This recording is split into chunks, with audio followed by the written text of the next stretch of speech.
Hi, this is Real Estate FAQ with me, Russ Brad Chulis, realestatewithruss.com and Keller Williams Realty. Today's video is about contingencies and how contingencies work. So what is a contingency? A contingency is a condition in a purchase and sale agreement that stipulates how the transaction will move forward. And there are three main examples of this. A financing contingency, which says, as long as I can get a loan, the transaction will move forward.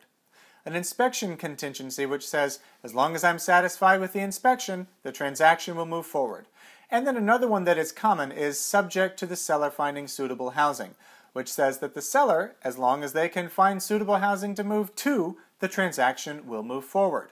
So the contingencies are conditions under which the transaction will move forward. Now, let's go through those three contingencies and talk about them in a little bit more detail.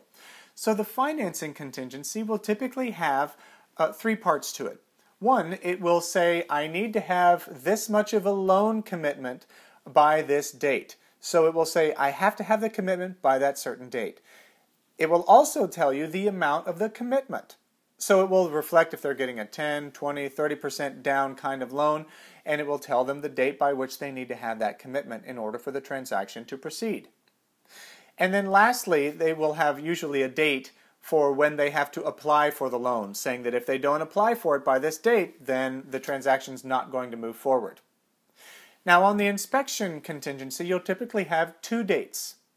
One date is when the actual inspection will take place.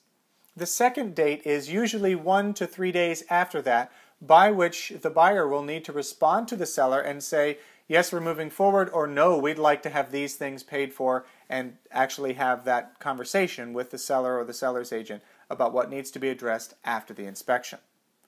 And then lastly, on the suitable housing kind of contingency, there's not usually a date associated with that, although you may find it that the seller has to be actively looking or something along those lines, but you're typically not going to be finding a date in that kind of a contingency.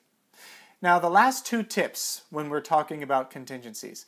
Make sure, as you should always be doing when you're dealing with a contract for real estate, that you have local, competent legal advice to work through all of the ins and outs and all of the terms of every kind of contingency that could exist. And then you'll want to make sure that you pay attention to what happens to your deposit regarding the contingencies. Some of the contingencies will give you the deposit back. Sometimes they'll keep a portion of the deposit. So again, make sure you have that local, competent legal advice so that you know exactly what's happening with your money as the buyer, and also when you're entitled to that money as a seller if the contingency dates are not met. Thanks so much for watching. This is Russ Brad Chulis with realestatewithruss.com and Keller Williams Realty and the Real Estate FAQ.